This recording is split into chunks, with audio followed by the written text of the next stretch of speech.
Horror stories in Hindi में आप सभी का स्वागत है। दोस्तों, अगर आप लोग इस चैनल पर नए हो तो इस चैनल को सब्सक्राइब कर लीजिए। जाकर हमारी दूसरी कहानियाँ ज़रूर देखें और सुनें। आप लोगों को बहुत मज़ा आएगा। साथ ही साथ डिस्क्रिप्शन बॉक्स में हमारा इंस्टाग्राम का लिंक है और व्हाट्सएप का नंबर है। अगर आप में से कोई हमें अपनी कहानियाँ भेजना चाहता है तो उस लिंक पर क्लिक करके हमें अपनी कहानियाँ भेज सकता है। चलिए बढ़ते हैं हमारी कहानियों की ओर। दोस्तों, हमारी आज की एक कहानी संजीव जी ने भेजी है। चलिए इनकी कहानी शुरू करते हैं। मेरा नाम संजीव है और ये घटना मुझे बिलाल ने बताई है, जो मेरी कार वर्कशॉप में मैकेनिक की नौकरी करता है। बिलाल मेरठ उत्तर प्रदेश का रहने वाला है। वो जिस मोहल्ले में रहता था उसी मोहल्ले में उसके कोई दूर के रिश्तेदार यूसुफ का परिवार भी रहता था। यूसुफ के 5 बच्चे थे, 3 लड़कियां जिन सब की शादी हो चुकी थी और 2 लड़के। बड़ा लड़का अपने परिवार के साथ मुंबई में रहता था और छोटे लड़के जिसका नाम वसीम था, उसकी शादी अभी नहीं हुई थी और वो रोज़गार के लिए दुबई अपने किसी जानकार के यहाँ जाने वाला था। यूसुफ की बीवी को मरे कई साल हो चुके थे और उसके छोटे लड़के वसीम के दुबई जाने के बाद वो अपने बड़े से घर में अकेला रह जाने वाला था। वो भी बुढ़ापे में अकेला रहना मुश्किल बात है। वसीम के जाने के बाद यूसुफ ने सोचा, क्यों ना इस बड़े से घर को बेचकर वो अपने बड़े बेटे के यहाँ मुंबई चला जाए। पैसे भी मिल जाएंगे और बुढ़ापे में सहारा भी। बिलाल जिस घर में रहता था वो उसके परिवार के हिसाब से काफ़ी छोटा था। उस घर में 3 ही कमरे थे, वो भी काफ़ी छोटे छोटे। एक कमरे में उसके माँ बाप, दूसरे में उसके बड़े भाई का परिवार और तीसरे में बिलाल अपने परिवार के साथ रहता था। बिलाल एक नया बड़ा घर खरीदना चाहता था, पर पैसे की कमी की वजह से ये बात मुमकिन नहीं थी। अब अक्सर वक्त काटने और चाय पीने यूसुफ चाचा बिलाल के घर पर ही आ जाते थे। वो बिलाल के पिता को काफ़ी अच्छा दोस्त भी मानते थे। रिश्ते में भाई होने के साथ साथ ऐसा उनका रिश्ता था कि मानो जैसे कि 2 खास दोस्त हो। एक दिन यूसुफ ने अपने मकान को बेचने के लिए यूं ही बिलाल के पिता से जिक्र किया। कहा वो जल्द से जल्द मकान बेचना चाहता है क्योंकि उसे मुंबई जाना था अपने बड़े बेटे के यहाँ। फिर क्या था, बिलाल के पिता ने कहा, हम ले लेंगे आपका मकान, हमें वैसे ही बड़े मकान की ज़रूरत है और हम मकान की खोज में ही है। यूसुफ ने रिश्तेदारी और जान पहचान की कद्र करते हुए पैसे भी बहुत कम ही मांगे थे। बिलाल के पूरे परिवार को ये आइडिया सही लगा और एक ही महीने के अंदर वो यूसुफ से मकान खरीद कर उसमें शिफ्ट हो गए। यूसुफ चाचा मुंबई चले गए और उनका छोटा बेटा वसीम अब दुबई में नौकरी कर रहा था। हाँ, उस नए मकान में बिलाल के बड़े भैया और उनका परिवार नहीं गया था। वो पुराने घर में ही बने रहे क्योंकि अब उनके लिए वहाँ काफ़ी जगह हो गई थी। लेकिन नए मकान में जाते ही बिलाल के साथ अजीब घटनाएं चालू हो गई। जैसे रात के समय कोई उसका बेड घसीट देता था या ऐसा लगता था कि छत पर कोई चल रहा हो। एक मनहूसियत और भारीपन सा हमेशा महसूस होता था। हर समय ऐसा लगता था कि कोई आसपास है। एक दिन जब बिलाल सुबह उठा तो उसने देखा उसके कमरे की एक दीवार खून के छींटे से भरी हुई थी। उसने आंख मसल कर दोबारा देखा तो अब वहाँ कुछ नहीं था। बिलाल को लगा कि शायद ये कोई आंखों की कमज़ोरी होगी, इसीलिए मुझे ऐसा दिखा होगा। पर उसे ऐसा रोज़ सुबह दिखने लगा। अब हद तो तब हो गई जब उसकी बीवी ने उसे एक दिन बताया कि उसको भी रोज़ सुबह उठने पर दीवार में खून के छींटे नज़र आते हैं। उसने ये भी बताया कि रात में किसी के दर्द में कर्राने की आवाज़ सुनाई देती है। बिलाल के माँ बाप ने भी बताया कि उन्होंने भी कुछ अजीब सी चीज़ें महसूस की है। घर में अजीब अजीब आवाज़ें आती है, ऐसा लगता है कोई उन्हें हर पल देख रहा है और हमेशा ऐसा लगता है कि कुछ बहुत बुरा होने वाला है। बिलाल ने तुरंत एक जाने पहचाने और काफ़ी बड़े मौलवी साहब को घर पे बुलवाया और मौलवी ने आते ही बताया कि ये घर बिल्कुल ठीक नहीं है। यहाँ किसी रूह का डेरा है और वो रूह काफ़ी समय से यहीं भटक रही है। बिलाल ने यूसुफ चाचा को भी कॉल किया, पर उनका नंबर रिचार्ज ना करवाने की वजह से बंद आ रहा था। उनका और कोई नंबर या एड्रेस भी नहीं था। इधर अच्छी बात ये थी कि मौलवी साहब ने बताया कि वो इस रूह से छुटकारा दिला सकते हैं। उन्हें 3 रात इस घर में अकेले तंत्र क्रिया वगैरह करनी होगी, लेकिन तब तक इस घर में रहना बिल्कुल भी सही नहीं होगा। बिलाल अब थोड़ा सा सामान लेकर अपने पुराने घर में आ गया और बाकी सामान वहीं नए घर में छोड़ दिया, क्योंकि उसने ये सोचा कि 3-4 दिन की ही तो बात है। मौलवी साहब अगली रात एक मुर्गा लेकर बिलाल के नए घर में गए। वहाँ क्या करा उन्होंने रात भर ये पता नहीं। अगले दिन बिलाल उनके पास गया। वो उन्हें एक नया मुर्गा देने गया था, क्योंकि मौलवी साहब ने ही मुर्गा मंगाया था। मौलवी साहब ने बताया कि बस 2 रात और लगेगी और फिर सब ठीक हो जाएगा। दूसरी रात भी बीत गई। अगले दिन बिलाल फिर मौलवी साहब को मुर्गा देने गया, पर वहाँ जाकर पता चला कि मौलवी साहब अभी वहाँ नहीं थे। तो वो मुर्गा मौलवी साहब के लड़के को पकड़ाकर काम पर चले गया। शाम को काम से आते समय बिलाल ने देखा कि मौलवी साहब के घर के बाहर भीड़ लगी हुई थी। मौलवी साहब घर पर पहुँचे ही नहीं थे रात से। बिलाल एकदम घबरा गया। उसे लगा कहीं मौलवी साहब को उसके नए घर में कुछ हो तो नहीं गया।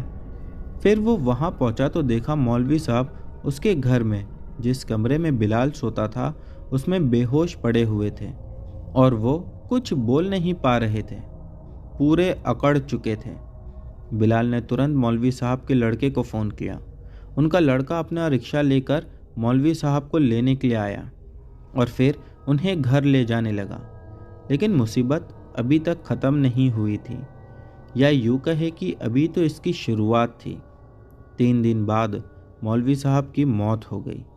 ये सुनकर बिलाल का परिवार काँप उठा। डॉक्टर ने बताया कि मौत हार्ट स्ट्रोक से हुई थी। दुनिया को भले ही पता ना हो, पर बिलाल को अच्छे से पता था कि मौलवी साहब को उस बुरी आत्मा ने या उस रूह ने ही मारा है। अब तो यूसुफ चाचा की खोज में बिलाल ने ज़मीन आसमान एक कर दिया। वो गुस्से से भरा हुआ था। उसकी ज़िंदगी भर की कमाई उस मकान में जो चली गई थी। अब आसपास में खबर भी फैल गई कि मौलाना साहब कैसे मरे। एक आदमी जिसका मकान बिलाल के नए मकान के सामने ही था, उसने बिलाल को अपने घर पे बुलाया और फिर जो बिलाल को बताया वो सुनकर बिलाल के मानो रोंगटे खड़े हो गए। हुआ ऐसा कि जिस रात मौलवी साहब के साथ वो सब कुछ हुआ, वो आदमी अपनी ही छत पर था। उसने देखा कि मुश्किल से 5 मिनट ही हुए होंगे मौलवी साहब को घर में घुसे हुए। तभी उनकी चीखने की आवाज़ें आने लगी और वो तेज़ी से बाहर भागते हुए निकले। घर से बाहर निकलते ही सड़क पे उनका पैर फिसल गया और वो गिर गए, और तब वो एकदम से घर में घसीटते हुए अंदर चले गए, जैसे मानो कोई अदृश्य शक्ति उनका पैर खींचकर उन्हें अंदर ले गई हो, और धड़ाम से घर का लोहे का दरवाज़ा बंद हो गया। वो आदमी बताता है कि मैं ये सब देखकर इतना डर गया कि मैंने छलांग लगा दी और वो नीचे अपने आंगन पर गिर पड़ा। उसे काफ़ी चोट आई, पर वो बच गया। लेकिन अब जो उस आदमी ने इसके आगे बताया, वो तो सबसे दिल दहला देने वाली बात थी। उसने बिलाल से कहा कि वो जानता है कि तुम्हारे घर की क्या समस्या है। उसने बताया कि यूसुफ चाचा भी जानते थे कि ये घर भूतिया है और इसके भूतिया बनने के पीछे भी उन्हीं का हाथ है, यूँ कहे उनके छोटे बेटे वसीम का। और अगर उसे पता होता कि तुम यानी बिलाल ये मकान लेने वाला है तो वो मना कर देता, पर उसे पता ही तब चला जब तुम मकान ले चुके थे, और उसने ऐसे में कुछ कहना ठीक नहीं समझा। उसने आगे बताया कि वसीम 1 नंबर का बेकार लड़का था। दिन भर मोटरसाइकिल पर घूमना और छोटी मोटी चोरी भी कर लेता था। उसका मानो एकदम से पेशा बन गया था। उसने अपने किसी दोस्त से काफ़ी रकम उधार पर ले चुकी थी, पर चुका नहीं पा रहा था। एक दिन उसका दोस्त जब अपने पैसे मांगने आया पर घर से निकला ही नहीं, उस आदमी ने छत से देखा कि उस रात 3 बजे वसीम 2 बोरियों में कुछ भर कर एक साइकिल रिक्शा में कहीं ले जा रहा है। उस आदमी का कहना था कि वसीम ने अपने दोस्त को मार दिया था और बोरी में उसकी लाश ही थी। न जाने वसीम कैसे बच गया। जो मरा उसके परिवार को या तो पता ही नहीं चला होगा या हो सकता है कि कोई दूसरा कारण हो। लेकिन कुदरत का कानून इंसान के बनाए हुए कानून से बहुत ऊपर है। अब दोनों यानी वसीम और यूसुफ चाचा को वो आत्मा परेशान करने लगी। कई बार तो उस आदमी ने तांत्रिक और मौलवियों को वसीम के घर भी जाते हुए देखा था, पर शायद कोई फ़ायदा नहीं हुआ और यूसुफ चाचा ने मकान बेचना ही ठीक समझा। ये भी पता चला कि वसीम दुबई में कोई काम धंधा करने नहीं, बल्कि उस आत्मा से या शायद पुलिस से छुटकारा पाने के लिए गया है। अब वसीम कहाँ है ये तो पता नहीं, पर कुछ दिन पहले ही यूसुफ की मौत हो चुकी है। और ये बात बिलाल को यूसुफ के बड़े बेटे ने बताया, जिसका नंबर उसे अभी उसी आदमी ने दिया था जिसने ये सब बिलाल को बताया था। बिलाल ने बताया कि इस सब के जानने के बाद वो कभी उस घर में वापस नहीं गया, यहाँ तक कि अपना सारा सामान तक वहीं छोड़ दिया और वापस अपने पुराने घर में रहने के लिए चला गया। तो दोस्तों, ये थी संजीव जी की कहानी। बढ़ते हैं हमारी अगली कहानी की ओर। दोस्तों, हमारी जो अगली कहानी है वो हमें सचिन ने भेजी है। चलिए इनकी कहानी शुरू करते हैं। मेरा नाम सचिन है। आज जो घटना मैं आप सभी लोगों के साथ शेयर करने जा रहा हूँ, ये घटना आज से कम 20 साल पुरानी है। मुझे साल तो बराबर याद नहीं, लेकिन हाँ इतना कह सकता हूँ, उस समय एक जगह से दूसरी जगह जाने में बहुत दिक्कत होती थी, क्योंकि उस समय हमारे देश में इतना ज़्यादा डेवलपमेंट नहीं हुआ था। तो एक बार की बात है कि मेरे पापा को किसी ज़रूरी काम से दूसरे स्टेट में जाना था। मैं उस स्टेट का नाम नहीं ले सकता। हाँ, इतना बता सकता हूँ कि हम लोग राजस्थान के रहने वाले हैं और वहाँ से लगभग 1000 किलोमीटर की दूरी पर मेरे पापा को जाना था। तो मम्मी ने कहा कि मैं भी आपके साथ चलती हूँ, क्योंकि वहाँ पर पापा को 10 से 15 दिन तक रुकना था। और जब मैंने ये बात सुनी तो मैं भी ज़िद करने लगा। हालांकि मम्मी ने कई बार मुझे मना किया। वो कहने लगी कि यहाँ पे दादा दादी के पास तू रह, स्कूल वगैरह भी जाना, लेकिन मेरी ज़िद के आगे मजबूर हो गए। मैं मेरे पापा और मम्मी के साथ निकल पड़ा। उस समय मेरी उम्र कुछ 10 साल की हुई होगी। मैं कार में जाने की खुशी से पहले ही पागल हो रहा था। मेरे पापा, मम्मी और मैं, हम तीनों ही रात के कुछ 8:30-9 बजे के आसपास अपने घर से निकले। पापा ये सोच रहे थे कि हम कल रात तक वहाँ पर पहुँच जाएंगे, फिर रात में आराम करके उसके अगले दिन से वो अपने काम में जुट जाएंगे। जब हम रास्ते में निकले तो थोड़ी ही दूरी पार करने के बाद मुझे कब नींद आ गई और मैं कब सो गया मुझे पता ही नहीं चला। जब मेरी आँख खुली तब हम लोग एक सुनसान रास्ते पर थे। वो रास्ता ऐसा भयानक था जैसे मानो आसपास सिर्फ और सिर्फ शमशान घाट और कब्रिस्तान ही हो, जैसा कि वहाँ पर कोई इंसान दूर दूर तक दिखाई नहीं दे रहा था, ना ही तो कोई गाड़ी दिखाई दे रही थी। मेरे पापा को मैं जब उठकर चिल्लाने लगा तो पाया कि गाड़ी में मैं अकेला हूँ। मैं दरवाज़ा खोलकर गाड़ी का बाहर निकला, देखा मेरे पापा आगे इंजन के पास खड़े हुए थे और मम्मी भी उनसे कुछ बातें कर रही थी और गाड़ी के इंजन से धुआं निकल रहा था। मैंने मम्मी से कहा, क्या हो गया? मम्मी ने कहा कि गाड़ी ख़राब हो गई है। फिर पापा मुझसे कहने लगे कि तुम लोग गाड़ी में जाकर बैठो, मैं कुछ देखता हूँ, कहीं से अगर मदद मिल जाए तो लेकर आता हूँ। लेकिन मम्मी ने पापा को जाने से मना किया। पापा ने कहा, अरे कुछ नहीं होगा। मम्मी डर रही थी, इसलिए नहीं कि हमें कोई डाकू आकर लूट लेगा, बल्कि इसलिए कि वो रात अमावस्या की रात थी। और जैसा कि आप में से बहुत सारे लोग जानते होंगे कि हमारे घर में जो बूढ़े लोग होंगे वो आज भी अमावस्या की रात से डरते हैं। मेरी मम्मी भी भूत प्रेत में विश्वास रखती थी, इसीलिए वो घबरा रही थी और पापा को अकेले नहीं जाने दे रही थी। उसके बाद पापा ने कहा कि गाड़ी में कब तक ऐसे बैठे रहेंगे, अगर सुबह तक यहीं पर बैठे रहेंगे तो मेरा काम नहीं हो पाएगा। मम्मी ने जब पापा की ये बात सुनी तो उन्होंने कहा ठीक है, हम भी आपके साथ चलते हैं, लेकिन पापा नहीं मान रहे थे। उसके बाद पापा ने ज़िद किया और मुझे और मम्मी को गाड़ी में बिठा दिया। फिर पता नहीं वो कहीं चले गए। दूर तक तो मैं पापा को जाते हुए देख रहा था, लेकिन रात के अंधेरे में पापा कहाँ गायब हो गए पता ही नहीं चला। हम उसी गाड़ी में बैठकर पापा का वेट कर रहे थे। लगभग आधे पौने घंटे के बाद मेरी मम्मी को ऐसा लगा जैसे कि गाड़ी के पीछे कोई खड़ा हुआ है। मम्मी ने बहुत बार देखने की कोशिश की, लेकिन पीछे कोई दिखाई नहीं दे रहा था। मैंने मम्मी से कई बार पूछा, क्या हुआ, आप बार बार पीछे क्यों देख रही हो? तो मम्मी ने कहा कि कुछ नहीं, क्योंकि पापा तो सामने की ओर से गए हुए थे तो पीछे से नहीं आ सकते थे। इसी के साथ साथ मैंने एक और बात देखी कि मेरी मम्मी उस समय बहुत ज़्यादा घबराए हुए थे, जैसा मानो उन्हें किसी चीज़ का डर सता रहा था। उसके बाद मैंने मम्मी से कहा कि मम्मी अब बिल्कुल चिंता मत करो, पापा आ जाएंगे, आप बताओ क्या हुआ।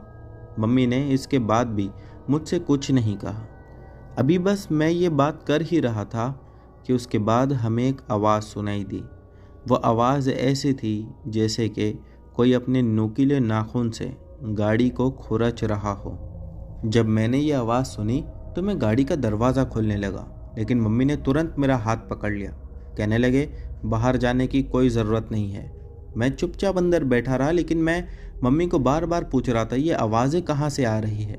कभी वो गाड़ी के दाहिने ओर से आती तो कभी बाएं ओर से आती और कभी पीछे से आती, लेकिन हाँ, सामने से एक बार भी वो आवाज़ नहीं आई। मम्मी मेरी उस समय इतना ज़्यादा डरी हुई थी कि वो डर के मारे काँपने लगी। उसके बाद मैं मम्मी को कहने लगा कि मम्मी एक बार हम उतर कर देखते तो है कि हमारी गाड़ी को कौन ऐसा परेशान कर रहा है, लेकिन मम्मी मुझे उतरने नहीं दे रही थी। इतना अभी चल ही रहा था कि अचानक से ऐसा महसूस होने लगा कि गाड़ी को कोई पीछे से धक्का दे रहा है और गाड़ी सचमुच अब आगे बढ़ रही थी। हमें तो गाड़ी का कुछ आता नहीं था, हम गाड़ी को रोकते तो कैसा रोकते। पता नहीं उस समय पापा ने हैंड ब्रेक लगाया था या नहीं लगाया था, लेकिन गाड़ी आगे जा रही थी। और फिर धीरे धीरे हमें महसूस होने लगा कि गाड़ी अब तेज़ी से आगे जा रही थी। मैंने मम्मी को कहा कि मम्मी क्या हो रहा है? हम दोनों वैसे तो पीछे की सीट पर बैठे थे। कुछ ही पल में मानो अब ऐसा लगने लगा कि जैसा कि गाड़ी की ड्राइविंग सीट पर कोई बैठा हुआ है। और अभी ये सब चल ही रहा था कि सामने से हम लोगों ने पापा को आते हुए देखा। जब पापा ने गाड़ी को उनकी ओर जाते हुए देखा तो वो भागते हुए गाड़ी की तरफ आने लगे। उन्हें लग रहा था कि क्या पता गाड़ी चालू हो गई या मेरी कुछ शरारत की वजह से गाड़ी अपने आप आगे बढ़ रही है। जब पापा आकर गाड़ी के पास रुके तो पापा पसीने में नहाए हुए थे और उन्होंने गाड़ी रोकते साथ पहला सवाल ये किया कि गाड़ी आगे कैसे जा रही थी। मम्मी ये सुनना था कि रोने लगी और उन्होंने उसी समय मेरे ही सामने सारी बात पापा को बताई। उस समय मुझे समझ में आया कि मम्मी क्यों बार बार पीछे देख रही थी। पापा ने जब ये बात सुनी तो वो भी घबरा गए। फिर वो मम्मी से कहने लगे कि आगे मैं बहुत दूर तक पैदल चल कर गया, लेकिन आगे कुछ नहीं था। उसके बाद मम्मी पापा से कहने लगी कि अब तुम गाड़ी में ही बैठो और यहीं पर हम लोग सुबह होने का इंतज़ार कर लेंगे, और अब तुम्हारा बाहर जाना बिल्कुल भी ठीक नहीं है। पापा ने भी ये बात सुनी मम्मी से और कहने लगे कि ठीक है, मैं यहीं पर बैठा रहूँगा। कुछ समय बीता ही था कि दोबारा वैसी आवाज़ें आने लगी। पापा जब दरवाज़ा खोलकर मेरी ही तरह बाहर निकलने लगे तो मम्मी ने मना किया, और उसके बाद मम्मी ने हम दोनों से कहा कि सभी लोग अपने मन में भगवान को याद करो। हम वही करने लगे और मम्मी भी वैसे ही भगवान का नाम जप रही थी। कुछ ही पल में मानो वो आवाज़ों का आना बिल्कुल बंद हो गया। उसके बाद हम तीनों ही पूरी रात उसी कार में डरे हुए बैठ कर निकाले। फिर कुछ ही समय के बाद सुबह सूरज निकल ही गया और फिर पापा ने मदद ली, गाड़ी रिपेयर की और उसके बाद हम तीनों ही वहाँ से आगे निकल पड़े। उस रात क्या हुआ, कैसे हुआ, मैं वो सब नहीं जानता, लेकिन हाँ, उस दिन एक बात समझ में आ गई थी कि बुरी शक्तियाँ चाहे जितनी भी ताकतवर हों, लेकिन भगवान के आगे वो कुछ नहीं कर सकती। तो दोस्तों, ये थी सचिन जी की कहानी, जो कि उनके ही साथ एक आप बीती थी। बढ़ते हैं हमारी अगली कहानी की ओर। मेरा नाम बॉबी यादव है और मैं उन्नाव बालाजी एमपी का रहने वाला हूँ। ये किस्सा जो मैं सुनाने जा रहा हूँ, ये किस्सा 2012 का है, जो मेरे और मेरे एक दोस्त जिसका नाम शिवम पाल है, हम दोनों के साथ ये घटा था। उस समय हम दोनों ने स्कूल ख़त्म किया था और कोई काम ढूंढ रहे थे कि तभी हमें पता चला कि हमारे ही गांव से कुछ 6 किलोमीटर दूर गैस लाइन का 4 एकड़ का ज़मीन है और उसमें काफ़ी कमरे बने हुए हैं और मशीनें भी हैं। वो एरिया चारों तरफ से दीवारों से घिरा हुआ है और उसमें एक बहुत ऊंचा टावर भी लगा हुआ है। तो हम दोनों को वहाँ पर सिक्योरिटी गार्ड का काम मिल गया। वहाँ पर पहले से ही 2 गार्ड काम करते थे, लेकिन एक गार्ड कुछ दिनों पहले ही लापता हो गया था और दूसरा गार्ड भी वहाँ काम नहीं करना चाहता था। फिर हम दोनों को वो जॉब मिल गई, तो हम दोनों बहुत खुश थे। मैं आपको एक बात और बताना चाहता हूँ कि वो एरिया चारों तरफ से खेतों और झाड़ियों से घिरा हुआ था, लेकिन आसपास के सारे किसान सूरज ढलते ही मानो वो खेत छोड़कर अपने अपने घर निकल जाते थे। रात में उधर कोई भी आदमी नज़र नहीं आता था। हमें उस गैस लाइन एरिया में जाने के लिए पहले तो पक्के रास्ते को पार करना पड़ता था, फिर एक बहुत ऊंची पुलिया से होकर आगे बढ़ते थे। पुलिया से ही कच्चा रास्ता शुरू होता था और उस पुलिया से लगकर ही एक बड़ा बरगद का पेड़ भी था और वहाँ से करीब 500 मीटर चलकर हमारी ड्यूटी का एरिया आता था। काम पर आते हुए हम दोनों को लगभग 2 दिन हुए थे कि एक शाम में उस एरिया के फ्रंट पर लोहे का बड़ा गेट लगा था, उसके बाहर बैठा हुआ था और मेरा दोस्त शिवम अंदर था। तभी 2 किसान हमारे पास आए और बोलने लगे कि बेटा, रात पर यहाँ पर मत रुकना, यहाँ पर बहुत खतरा है। वो दोनों कुछ बोलना चाहते थे, मगर पता नहीं क्यों कुछ ज़्यादा नहीं बोले। वो जाते जाते बस इतना बोले कि बेटा, जान प्यारी है तो ये काम छोड़ दो या फिर इधर रात में बिल्कुल मत रुका करो। और फिर वो दोनों ही वहाँ से चले गए। कंपनी की तरफ से हमें एक बंदूक भी मिली हुई थी, इसीलिए मैंने सोचा कि ये किसान हमें चोरों से सावधान रहने को शायद कह रहे होंगे। हम रात में दोनों ही रुकते हैं और वो भी अकेले सुनसान जगह पर, तो हो सकता है वो किसान को इस बात का डर सता रहा होगा कि कोई चोर डाकू हमें लूट ना ले। फिर मैं ये सोचने लगा कि बंदूक भी शायद कंपनी ने हमें इसीलिए दी है कि अगर चोर डाकू से सामना हो जाए तो उन्हें हम डरा सकें। उस समय फरवरी का महीना शायद था, इसीलिए थोड़ी ठंड भी थी और अंधेरा भी जल्दी ही हो जाता था। एक दिन मैंने अपने दोस्त शिवम को बोला कि भाई, मैं कल दोपहर को एक शादी में जा रहा हूँ और 2 दिन बाद आऊँगा, इसीलिए तुम अपने किसी दोस्त को रात में ड्यूटी पर साथ लेकर चले जाना। अकेले मत जाना, क्योंकि उधर जंगली जानवरों का भी खतरा हो सकता है। तो शिवम बोला कि ठीक है भाई। फिर उसी शाम मैं खाना खाकर और शिवम के घर से उसके लिए रात का खाना लेकर ड्यूटी पर जा ही रहा था कि जैसे ही मैं उस पुलिया के पास पहुंचा तो मुझे बड़ी अजीब सी मनहूसियत महसूस होने लगी। फिर मैं आगे बढ़ने लगा कि मुझे कुछ बिल्लियों का रोना सुनाई दिया, तो मुझे डर लगने लगा। जैसे ही मैं उस बरगद के पेड़ के नीचे से गुजर ही रहा था तो मुझे किसी की गुर्राहट की आवाज़ सुनाई दी। पेड़ के ऊपर से वो आवाज़ आ रही थी। फिर मैंने अपनी टॉर्च पेड़ पर मारी तो मैंने देखा कि उस पेड़ पर करीब 12 से 14 बिल्लियाँ बैठी हुई थी और वो सभी काले रंग की थी। उनमें से कोई रो रहा था तो कोई चिल्ला रहा था। फिर मैं जैसे ही आगे बढ़ने लगा कि कहीं से एक बिल्ली आई और मेरे पैर से लिपट गई। उस समय मैं साइकिल पर था तो मेरा बैलेंस बिगड़ गया और मैं नीचे उतर गया और खाने का जो सामान मेरे पास था, डब्बा, वो नीचे गिर गया था। उस दिन डब्बे में मीट रखा हुआ था, साथ में चटनी और रोटियां भी थी। फिर मैंने वही बची हुई रोटियां उठाई और आगे बढ़ गया। फिर जैसे ही मैं उस लोहे के गेट के पास पहुंचा तो उधर शिवम बैठा हुआ था कुर्सी पर। मैंने उसे सारी घटना बताई। वो बोला, कोई बात नहीं, मैं रोटी और चटनी दोनों ही खा लूँगा। करीब 10 बजे मैं सो गया और शिवम बाहर टहल रहा था। फिर शिवम ने मुझे सुबह बुलाया और बोलने लगा कि यार, जब मैं रात में बाहर टहल रहा था तो मुझे कुछ अजीब सा लग रहा था। मैंने देखा कि 4-5 बिल्लियां उस लोहे के दरवाजे के बाहर खड़ी होकर रो रही थी। फिर मैंने पत्थर मारकर उन्हें भगा दिया।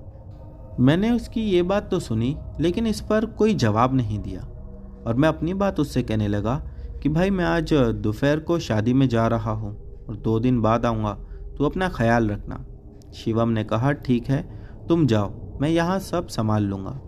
फिर उसी रात शिवम अकेले ही ड्यूटी पर चला गया और रूम में जाकर सो गया।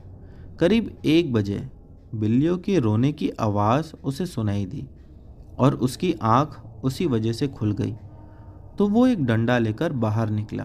फिर उसने देखा कि गेट के सामने वाले रास्ते पर कुछ बिल्लियां जा रही है और वो सभी बिल्लियां उस पुलिये की तरफ जा रही थी। पता नहीं क्यों वो इतना चीख चीख कर रो रहे थे, जैसा कि वो शायद शिवम को ही सुनाना चाह रहे हो। वो बरगद का पेड़ और वो पुलिया 500 मीटर ही दूर था। तो शिवम ने देखा कि बरगद के पेड़ के नीचे कुछ औरतें एक घेरे में खड़ी है और बीच में आग जल रही है। शिवम को कुछ अजीब लगा और उसने सोचा कि शायद किसान लोग ही होंगे, रात में खेत को देखने आए होंगे या पता नहीं कुछ काम होगा। उन औरतों को देखकर वैसे कुछ अजीब सा ही महसूस हो रहा था। वो सभी औरतें आग जलाकर बैठी हुई थी। वो आगे बढ़ने लगा। जब वो उनके कुछ पास गया तो उसने देखा कि वो सभी किसी जानवर का वहाँ पर मांस खा रही थी और वो सब के सब बहुत ही भयानक दिख रही थी। उन सब के लंबे लंबे बाल थे और कुछ डरावना सा पहनावा पहन रखा था और कुछ अलग ही भाषा में बात कर रहे थे, जो कि समझ पाना नामुमकिन था। तभी एक चुड़ैल ने उस जानवर के सीने में अपना हाथ घुसाया और उसका दिल निकाल लिया और उसे खाने लगी। उसे देखकर शिवम जोर से चिल्लाया और अपने गेट की तरफ भागने लगा। उसने सोचा कि ये भगवान, ये मेरा सपना ही हो तो अच्छा है। फिर उसने देखा कि एक चुड़ैल उसके ही साथ भाग रही थी। उसके उल्टे पैर और खून से सना हुआ मुंह देखकर शिवम जोर जोर से हनुमान जी को याद करने लगा। तो उसने देखा कि हनुमान जी का नाम सुनते ही वो चुड़ैल उधर ही रुक गई और शिवम की तरफ गुस्से से देखने लगी। शिवम जाकर फिर अपने कमरे में घुसा और उसने सारी खिड़की दरवाजे बंद कर दिए। शिवम बहुत बुरी तरह से काँप रहा था। कुछ ही देर के बाद कमरे की लाइट जलने बुझने लगी और अचानक से ही लाइट ऑफ हो गई। तभी शिवम को ऐसा महसूस हुआ कि जो लोहे का गेट है उधर कोई तो खड़ा हुआ है, लेकिन बराबर दिख नहीं रहा था। उसके बाद उसे ऐसा महसूस होने लगा कि उसका दोस्त उसे बुला रहा हो। तभी उसे याद आया कि ये मेरा दोस्त है, लेकिन ये तो आज शादी में जाने वाला था, फिर ये यहाँ कैसे आया। और तभी ही उसको ये बात समझ में आ गई कि ये मेरा दोस्त नहीं है, बल्कि हो सकता है ये वही चुड़ैल होगी जिसने मेरे दोस्त का रूप ले ली है। वो ये सब बातों को समझ ही रहा था और सोच ही रहा था कि उसके दोस्त ने उसे आवाज़ लगाया। और इस बार शिवम को लगा कि नहीं, ये मेरा दोस्त ही है, और इसीलिए वो खुशी से उसके पास दौड़कर गेट के पास पहुंचा। तो उसने पाया कि अब उसका दोस्त बिल्कुल चुपचाप खड़ा था। ना ही तो वो कुछ बोल रहा था, ना ही तो वो थोड़ा सा भी इधर उधर हिल रहा था। फिर वो शिवम की तरफ देखकर अजीब सी मुस्कुराहट देने लगा।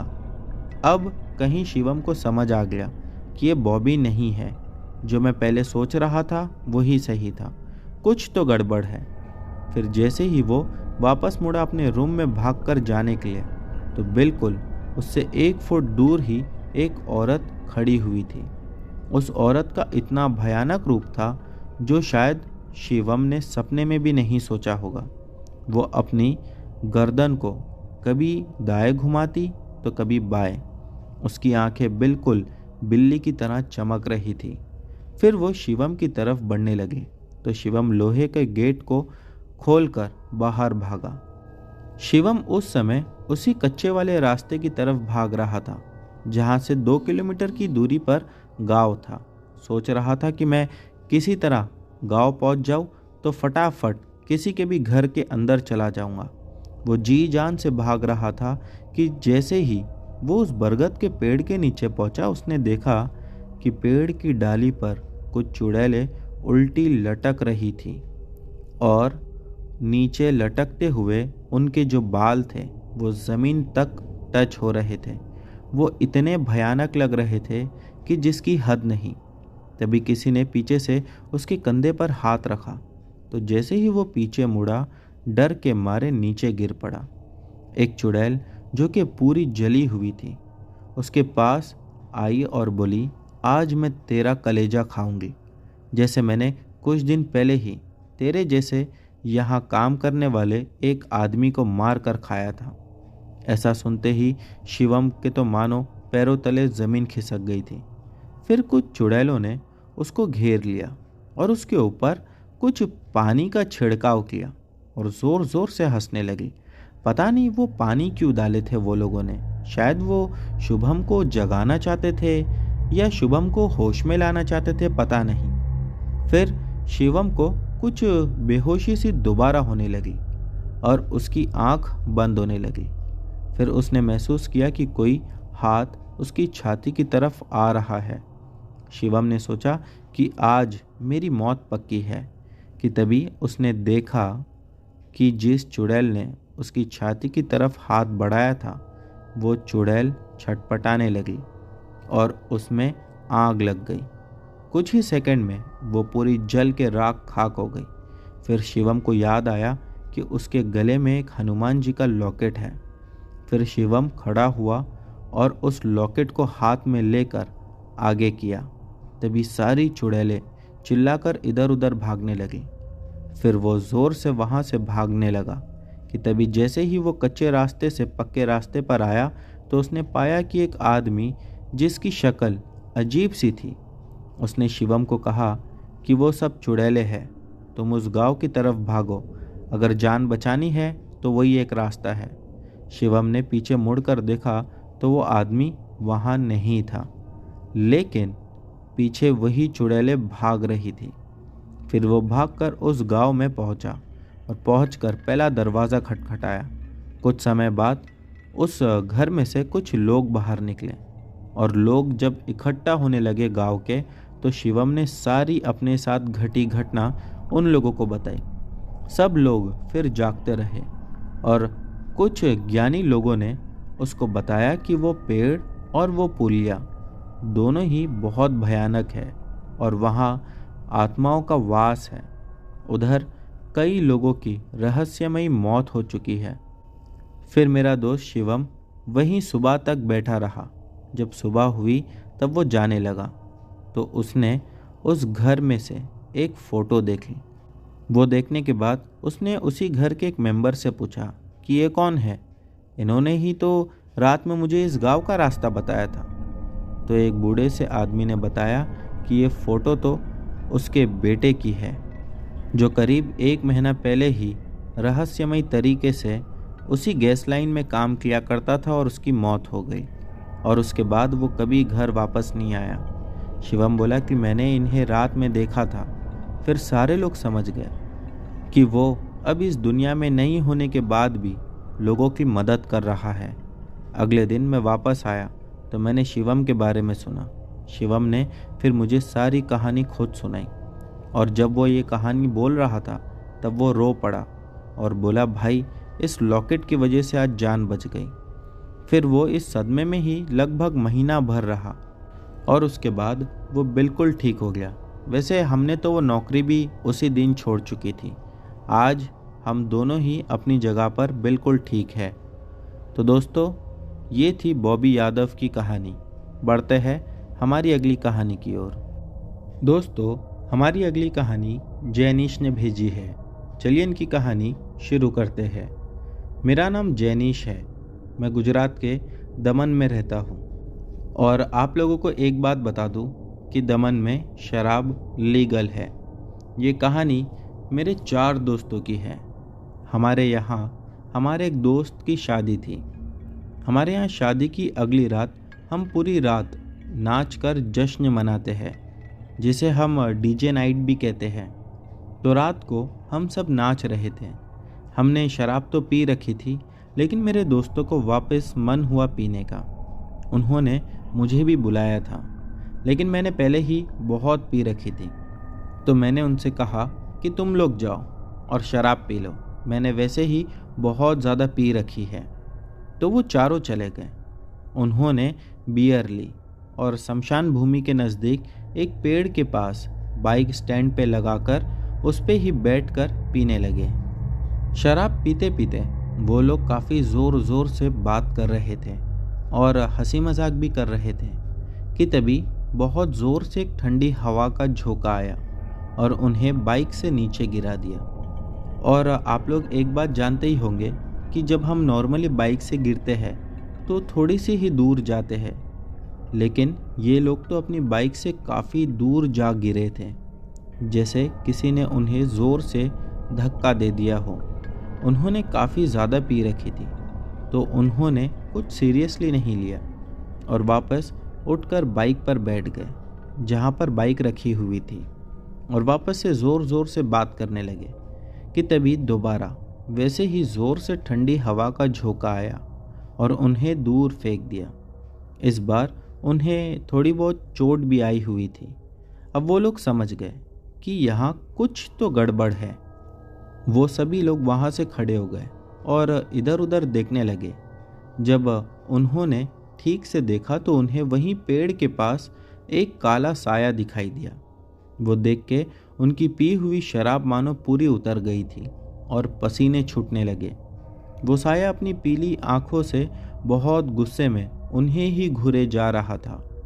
वो सभी लोग तुरंत बाइक की तरफ भागे और बाइक उठाकर स्टार्ट करने लगे, लेकिन बाइक स्टार्ट ही नहीं हो रही थी कि वापस एक हवा का झोंका आया और उन्हें दूर फेंक दिया। वो साया अब भी वहीं खड़ा उन्हें गुस्से में देख रहा था। वो सभी लोग दोबारा उठे और बाइक को लेकर स्टार्ट करने की कोशिश करने लगे कि तभी बाइक स्टार्ट हो गई और वो लोग सीधा भागकर वापस आए। ये घटना से वो सभी लोग डर गए थे और इसके बारे में पूछ रहे थे। तब बाबा ने बताया कि वहाँ जो पेड़ है उसमें एक आत्मा रहती है, या यूँ कहिए कि उसमें एक आत्मा का वास है, और तुम सभी लोग उसी जगह जाकर शोर मचा रहे थे। शुक्र करो कि वो आत्मा तुम्हें नुकसान पहुंचाना नहीं चाहती थी, वो बस शांति चाहती थी। इसीलिए उसने तुम्हें नीचे गिराकर भागने का इशारा दिया, लेकिन तुम गए नहीं, तो उसे गुस्सा आ गया, इसलिए वो तुम्हें दोबारा नीचे गिराई। उसे बस अपनी जगह पर शांति चाहिए थी। फिर बाबा ने कहा कि तुम्हें उस जगह जाके उस आत्मा से माफ़ी मांगनी होगी। उसके बाद उन लोगों ने वैसा ही किया। उसके बाद उनके साथ कभी कुछ ऐसा नहीं हुआ। इसीलिए कहते हैं कि रात को अनजानी जगह जाके शोर करना या शोर मचाना बिल्कुल ठीक नहीं होता। तो दोस्तों, ये थी जैनिश की कहानी। उम्मीद करता हूँ कि आज की सभी कहानियाँ आप लोगों को अच्छी लगी होगी। दोस्तों, इनमें से जो भी कहानी आप लोगों को अच्छी लगी हो उसके बारे में नीचे कमेंट सेक्शन में लिखना मत भूलना। और हाँ, चैनल पर नए हो तो बिना सब्सक्राइब किए मत जाना। मिलते हैं हमारी अगली वीडियो में।